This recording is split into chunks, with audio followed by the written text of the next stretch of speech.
Hey guys, Apostle Paul here. Quick update. Things are getting a little heated in Damascus. Turns out preaching about Jesus has made me a bit of a wanted man. They're watching every city gate to catch me. But guess what? I've got friends in walls. They're lowering me down right now. Wild, right? I was once a big deal Pharisee. Now, I'm risking my life to preach the gospel. For you guys, totally worth it, by the way. All right, made it safe and sound. I'm meeting Barnabas soon. Well, the others were still afraid of me. We'll update soon, Paul out. Ek is meer kere geslaan as wat ek kan onthou. Dikwels het my lewe aan 'n draaitjie gehang. 5 maal het die Jode my laat gesel deur my die gebruikelike 93 houe te slaan. 3 maal is ek met stokke toegetakel. 1 keer is ek met klippe gegooi en verdood agtergelaat. 3 keer het die skip waarop ek was gesink. Het jy al so ervaring gehad? 3 keer het die skip waarop hy was gesink. 'n ander keer moes ek 'n hele dag en nag op die oop see ronddryf. O ja, toe ek vroeër in Damaskus was, het die goewerneur van koning Aretas sy soldate beveel om die stad op te pas, sodat ek nie kon ontsnap nie. Toe het die gelowiges my in 'n mandjie versteek en deur 'n venster in die stadsmuur laat afsak. So het ek daarin geslaag om te ontsnap. Ons lees in Handelinge 9 vers 25 ook hierdie gebeure. Hy sê, maar sy volgelinge, dis die volgelinge van Paulus, het hom in 'n mandjie deur 'n opening in die stadsmuur laat afsak. Ek weet nie wie van julle was al in so 'n situasie gewees nie. Dank die Here, ek was nog nie 3 keer dat 'n boot gesink het waarop ek het was nie. Ek kan nie onthou dat dit 1 keer gebeur het nie. Nou ons het die afgelope paar weke met julle gepraat oor 'n reeks met die naam van deurbraak. En ons het bietjie gesels oor hoe kan jy deurbreek en ons het gepraat oor gebed. En vanaand wil ons hierdie reeks afsluit. En ek wil vanaand bietjie gesels oor wat gebeur as jy 'n deurbraak verwag. En dan gebeur dit nie soos wat jy gedink het dit gaan gebeur nie. Soos interessant hierdie gedeelte in 1 Korintiërs waar Paulus skryf en hy vertel vir hulle sy storie, begin hy met die huidige waar hy nou is en dan gaan hy en hy vertel vir hulle wat gebeur het en dan gaan hy terug waar dit alles begin het. So net gou vinnig waar dit begin. So Paulus was eers Saulus gewees. En hy het hierdie ambisie gehad, hy wou een van die hooffariseërs wees. En hy het dit sy job gemaak om uit te vind, hoe kan hy die topou wees? En hy het geweet, as hy die Christene vervolg, en hulle sien wat hy doen met die Christene, dan gaan hulle hom aanstel eendag as die topfariseer. So hy het alles gedoen in sy vermoë om Christene te agtervolg en hulle dood te maak. Eintlik het hulle nooit fisies doodgemaak nie. Hy was altyd net daar. He was around. Die Bybel vertel van 'n gebeurtenis waar 'n man gestenig word en hy het al die klere van die soldate vasgehou. Hy het nie 'n klip opgetel nie, maar dit is sy skuld dat die man gestenig geword het.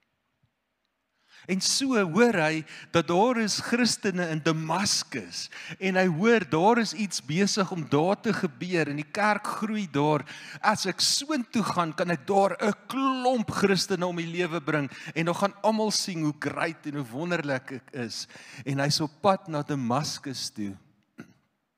En op pad is daar 'n ligstraal uit die hemel wat hom oorweldig en dit slaan hom van sy perd af. En hy lê op die grond en die manskappe weet nie wat aangaan nie. Hulle staan verboureerd rondom hierdie perd en rondom Saulus wat hier op die grond lê. En Saulus lê daar en hy weet nie wat om te doen nie en hy hoor net 'n stem wat sê: "Ek is die een wat jy vervolg, Saulus. Ek is die Christus." En Saulus is verblind. Hy lê daar, kan niks sien nie. En die Here sê hy moet na Damaskus toe gaan. Hy gaan iemand stuur om vir hom te kom bid. Dan sal hy weer sien. En so is hy daar weg. Hy het hierdie idee in sy kop gehad, hy het hierdie prentjie gehad, waartoe is hy op pad. Hy het geweet wat hy wil doen en sy lewe word daar op die pad na Damaskus verander. Die Here stuur vir Ananias. Eers wou hy nie gaan nie, ek sou ook nie gaan nie. Die Here sê, Ananias, Saulus is in die dorp, jy moet vir hom gaan bid, jy moet hande oplê dat hy kan sien. En Ananias sê, nee Here, met hierdie ou, hy ken vir Saulus, hy weet dat Saulus, jy weet, hy's 'n slinkse ou, hy het sekere triekies so, ek gaan nou aankom en dan gaan hy my vang en my toesluit. Maar die Here sê, moenie bang wees nie, gaan net en gaan bid vir Saulus. En Ananias gaan en hy gaan lê sy hande op Saulus en Saulus kan sien. En hy verkondig die evangelie aan Saulus. Hy vertel hom van die Jesus wat hy op die pad gesien het. En Saulus word later Paulus. En Paulus begin om in daai dorp Damaskus te vertel van Jesus. Eers wou hulle nie glo nie, eers wou ek sou ook nie. Maar later begin hulle agterkom dat dit wat met hom gebeur het, is regtig. Die Here het met hom gepraat. Hy het waarlik tot bekering gekom. En hulle begin na hom luister. En ewe skielik, hierdie kerk waartoe hy gegaan het, wat hy van gehoor het, wat besig was om te groei, is besig om uit sy nate uit te bars. Hulle was veronderstel om die kerk te stop, en nou gaan dit net aan en aan en aan. En die koning sê, ons moet vir Paulus, moet ons doodmaak. Sien, Paulus het nou 'n nuwe plan. Hy het nou 'n nuwe missie. Hy wou nou die Christene doodmaak, nou wil hy hulle nie meer doodmaak nie, nou wil hy almal Christene maak. En hy het hierdie plan, en hy het hierdie ding waarop hy besig is, nou gaan ons hierdie kerk bou, en ewe skielik kom die koning en sê, ons wil jou nou doodmaak. Ons wil jou om die lewe bring. En dit raak so moeilik dat sy volgelinge sê, dat ons moet jou uit die stad uitkry. Ons kan nie meer anderste nie.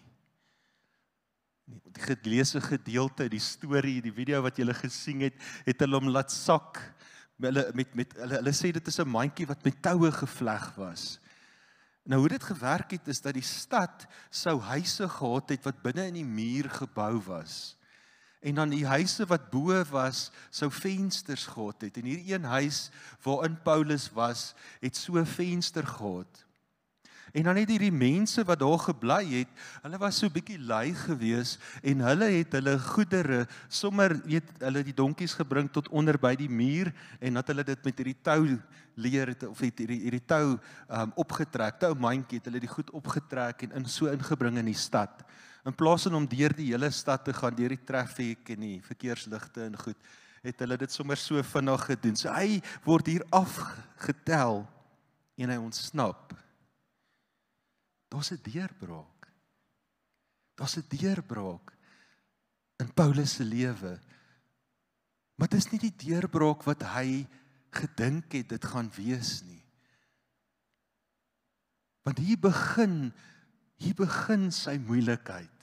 Hier begin die goed met hom gebeur. Hier begin hy in tronke gesit word. Hy word geslaan. Hy is op pad om die evangelie te verkondig in 'n stad, en dan die boot waarop hy is sink. En dan moet hulle swem vir die kant. En so gebeur al hierdie goed met hom. En ek kan net dink, hy kom en dis hoekom hy hierdie storie vertel, want hy vertel hierdie storie vir die kerk in Korinte, en hy sê, ouens, dit is wat met jou gaan gebeur. Ons het baie keer hierdie prentjie van 'n deurbraak, en ons bid vir 'n deurbraak, en ons wonder, hoe gaan dit werk? En dan lyk dit nie baie keer soos wat jy gedink het dit gaan wees nie. So rukkie terug praat ek met 'n besigheidsman, En ons gesels 'n bietjie en hy vertel my sy storie. En hy sê hy en 'n vriend, hulle het 'n besigheid saam begin. Hulle is vennote in hierdie besigheid. En hulle het vir jare saam gewerk in hierdie besigheid. Maar hy sê ewe skielik begin hy agterkom dat hierdie vennoot, hierdie vriend, is besig met onderduimse goed. Hy is besig om goed aan te vang in die besigheid wat nie reg is nie, wat nie goed is nie, wat nie mooi is nie. En hy hou aan met hom praat hieroor en hy hou aan, maar die vriend wil nie sy hart verander nie. Hy dink dis reg. Dis oukei, ons kan dit so doen. En hy begin toe te bid en hy sê, Here, verander my vriend se hart. Laat hy weer waarlik tot bekering kom, sodat ons hierdie besigheid, wat hulle doen goed, hulle floreer. Hy wil nie eintlik uit hierdie besigheid uitstap nie, want hulle doen so goed. En hy het begin bid. En dit was nadat 'n maand, 2 maande, 3 maande, 4 maande, 5 maande, 6 maande. Hy sê, gee dit tog, kos gee dit tot die einde van die jaar. En hy hou net aan bid, verander hom, en die einde van die jaar kom, en hy staan sy studeerkamer besig om weer te bid, hier voor die begin van die nuwe jaar. En sy vrou stap in en sy sê, is dit nie nou maar tyd dat jy op jou eie gaan nie? Want dit lyk nie vir my of hierdie vriend sy hart verander nie. En hy ervaar dat die Here praat met hom en sê vir hom, hy moet op sy eie gaan. So dit die besigheid oopmaak, het hy ingestap en vir sy vernoot gesê, ek gaan nie meer saam met jou aangaan nie. Ek het vir 'n jaar probeer om jou te oorreed om nie te doen wat jy doen nie. Ek kan nie meer so aangaan nie. Hy sê die volgende dag sit hy weer in die studeerkamer van hom. Nou is hy 'n one-man show. Hy is die sekretaresse, hy moet die finansies doen. Daar is nie finansies nie, hulle het geen besigheid op die eerste dag nie. En hy sit in die studeerkamer en hy sê, Here, wat nou? My deurbraak was, hierdie ou moet verander, en dan as hy verander het, dan werk dit mos nou uit. Maar nou hier sit ek in my studeerkamer en ek begin weer van voor af. En so het dit, die eerste maand het hy geld ingesit, hy het nie 'n sent ingekry nie, in die tweede maand het hy geld ingesit, en hy het nie 'n sent teruggekry nie, die derde maand, en hy sê, Here, ek verstaan nie hoe hierdie werk nie, maar ewe skielik begin God net voorsien, en sy deurbraak lyk anders as wat hy gedink het dit gaan wees. Hy het gedink hy gaan bly in hierdie maatskappy wat hy begin het saam met hierdie vennoot, maar nou het hy sy eie besigheid en hy doen sy eie ding en die Here sorg vir hom. Eendag praat ek met 'n dame en sy sê ek verstaan nie hoe dit werk nie. Jy sien wat die sprokie sê, jy soen die padda, dan word hy 'n prins. Sê ek het 'n prins gesoen, toe word hy 'n padda. Ek verstaan nie wat het gebeur nie. Verstaan nie en hierdie deurbraak kom nie. En uiteindelik het die Here haar gevat en sy het haar eie paadjie begin stap. Maar die deurbraak het gekom vir haar. Dit het net nie gelyk soos wat sy gedink het dit gaan wees nie. Maar God was saam met haar en God was by haar. En net so met jou en met my, en ek dink hierso sit baie mense wat dieselfde storie kan vertel. Jy het 'n idee gehad, jy het gebid en jy het vir God gesê, dis hoe ek wil hê die deurbraak moet wees, en toe is dit nie so nie. Maar jy kan saam met my stem dat daar wel 'n deurbraak was. Vir al die jong mense wat hierso sit. Dit is baie keer hoe dit gaan werk. Jy gaan 'n deurbraak verwag. En jy gaan verwag dat hy lyk soos wat jy in jou kop dink hy gaan lyk.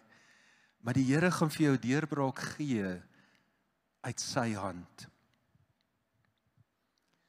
Nou hoe het Paulus gewerk met hierdie situasie in sy lewe?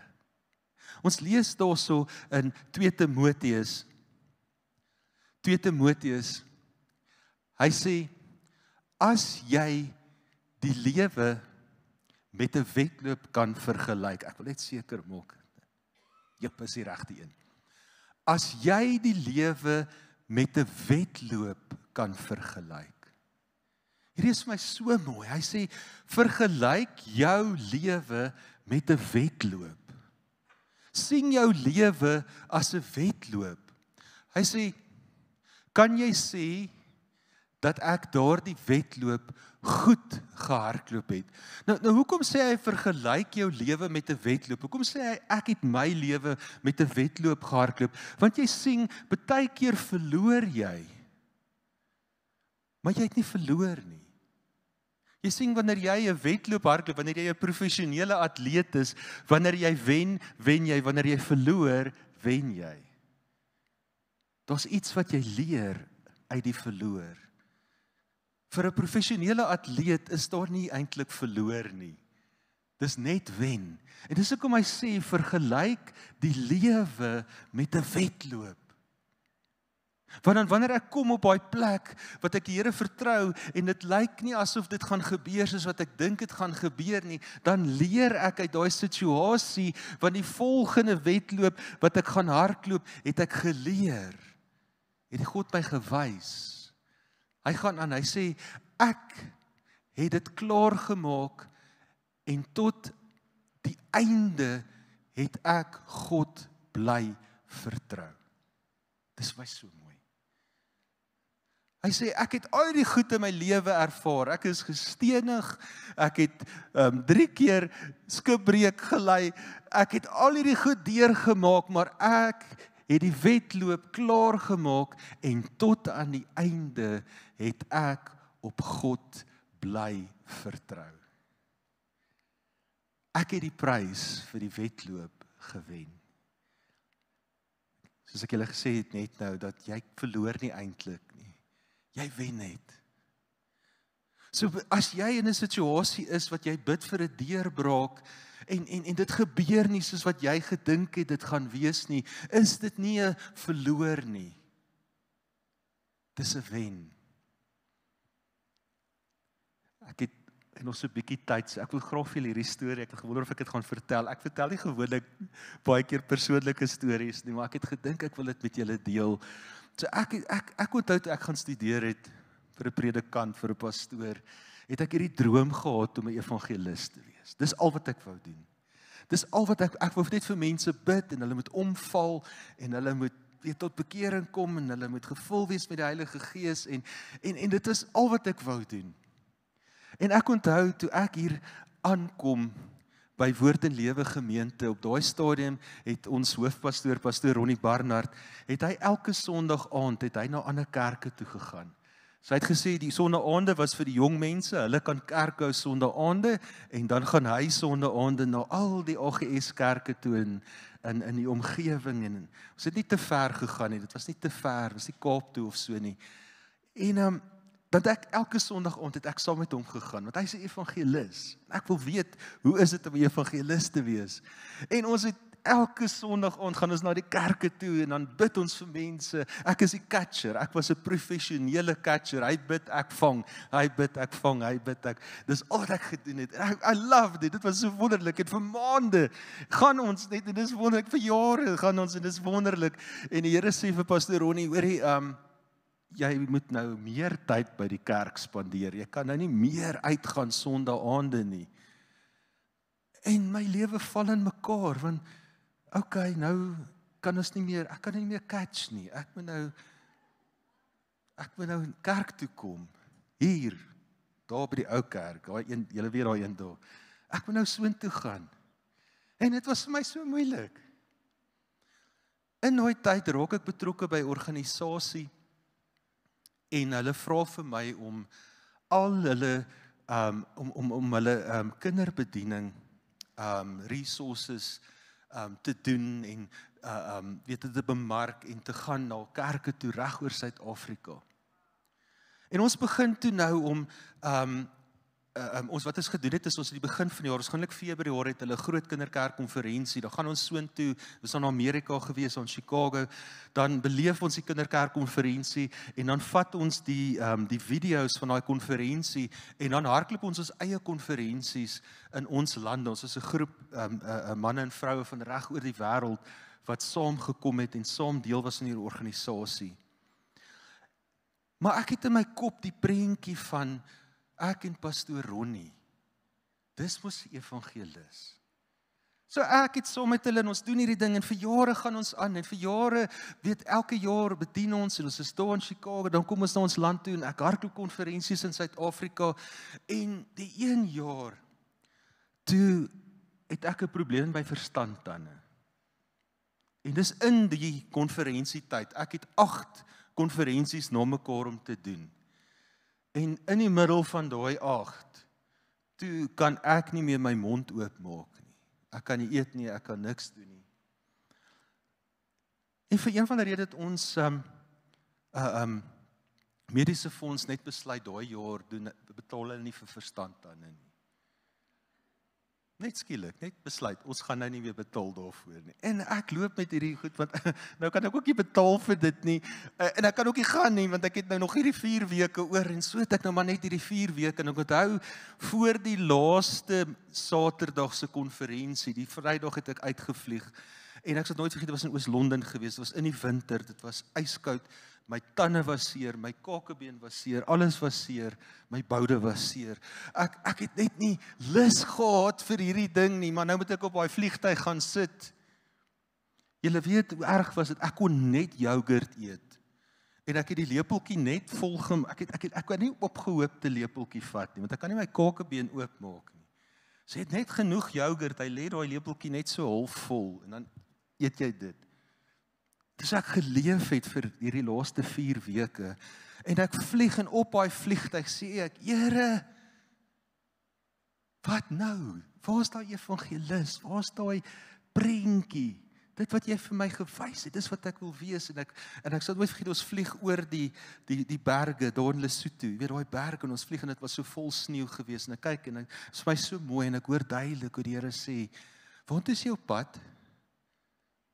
Sê, Oos-London toe. Hy sê, waar was jy verlede week? Ons was in die Kaap. Okay, in die week voor dit, ons was in Bloemfontein. Okay, in die week voor dit, ons was in Durban. So, is jy nie 'n evangelis nie? En ek besef maar, dit is nie die prentjie wat ek gehad het nie, maar ek is eintlik besig om die werk van 'n evangelis te doen. Vrydag het ek die voorreg gehad om een van ons lidmate wat in Nederland is, te bel en met hom te kan gesels. En te hoor wat God besig is om hom te doen, deur hom te doen.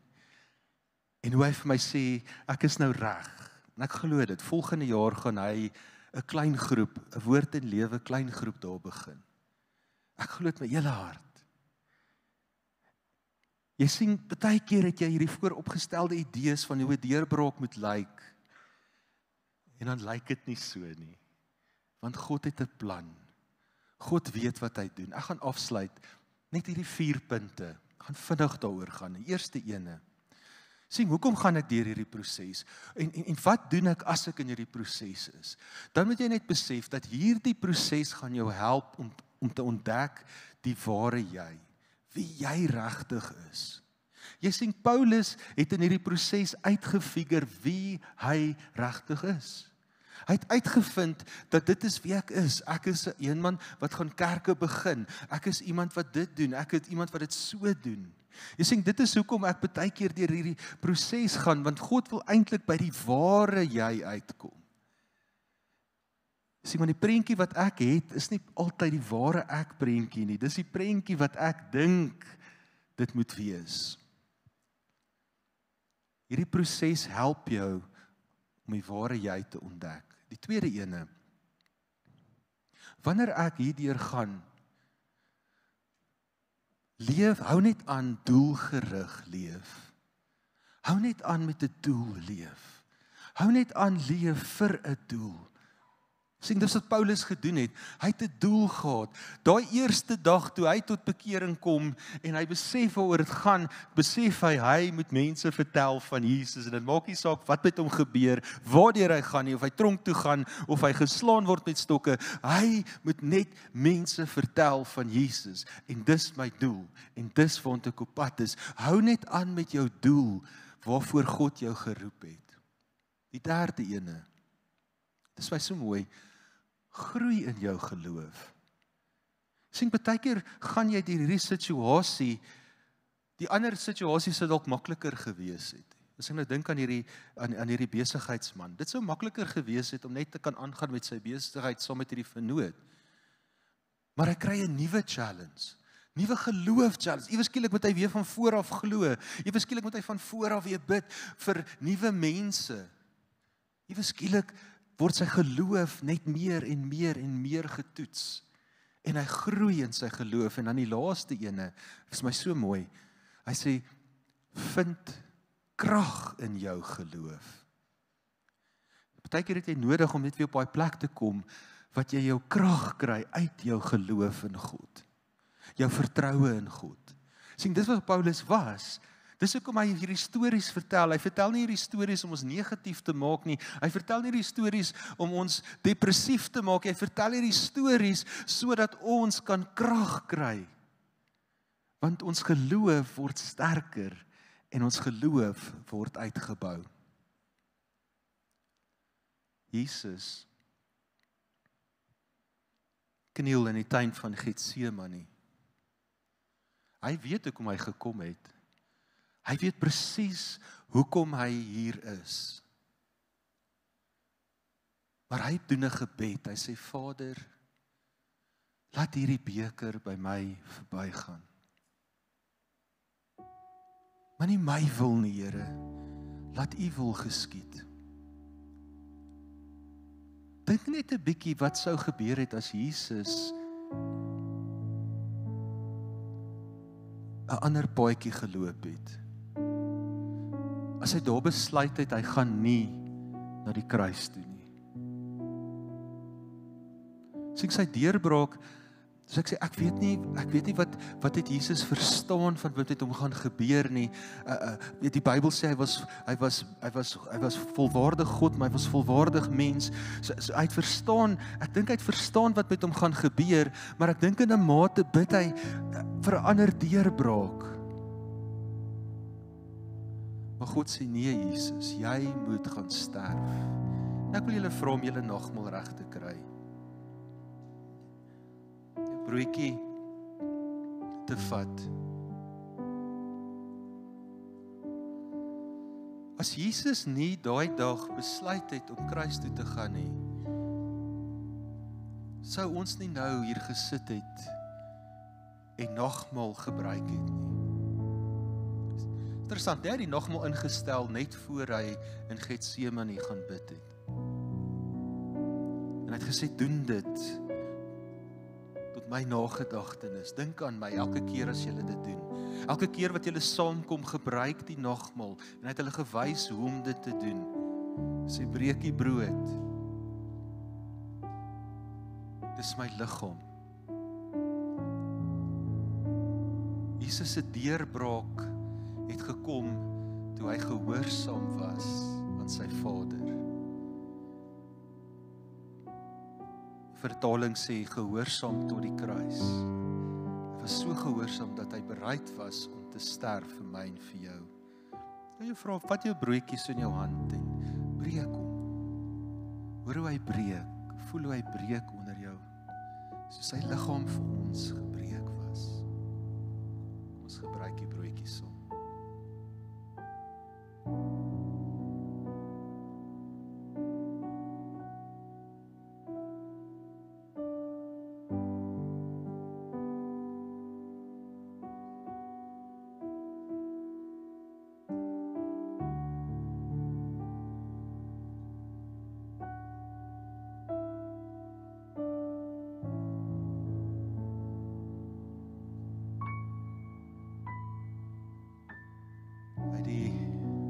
beker gevat en hy het dit in 'n kelkie gegooi, die wyn ingegooi en hy het dit omgestuur en het gesê, neem, drink.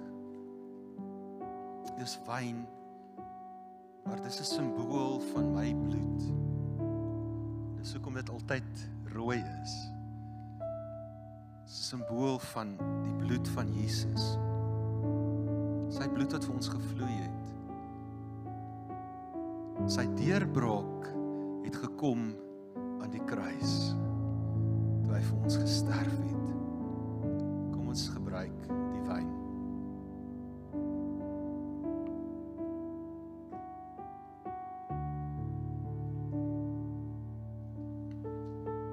Vader, dankie vir Jesus. Dankie Jesus dat U vir ons gesterf het.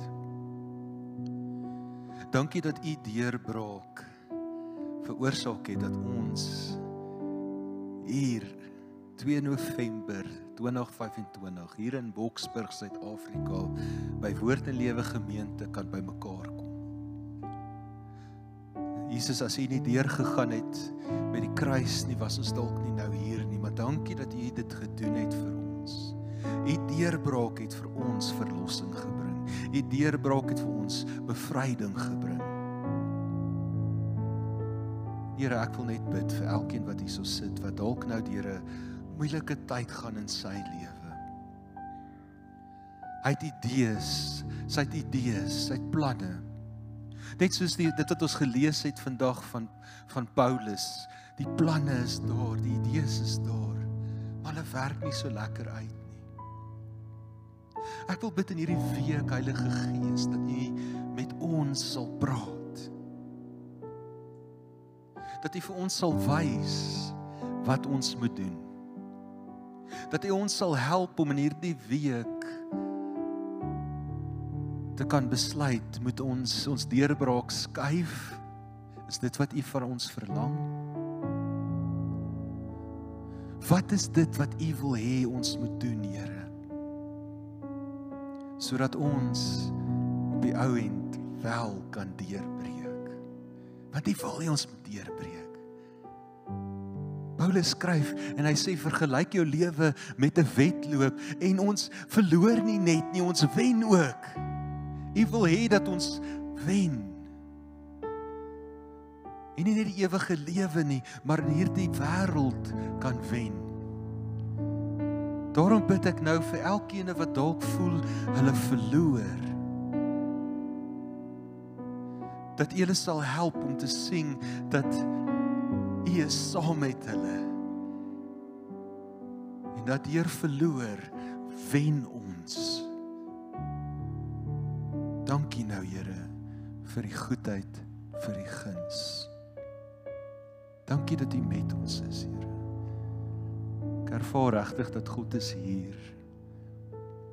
Hy is hier, sy Gees is hier. Soos mense wat hom so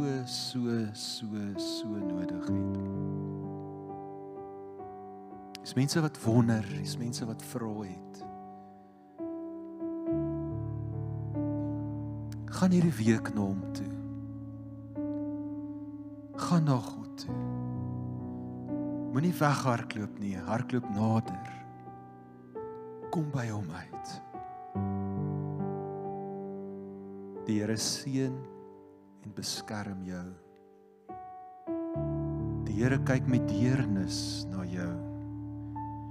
Hy gee vrede in jou hart, in jou huis, in jou familie. Die Here help jou om sy planne, sy visie, sy drome te kan sien. En hierdie week is hy die een wat naby jou is. Amen. Baie dankie julle. Die Here seën julle en gaan met julle. Geniet hierdie week.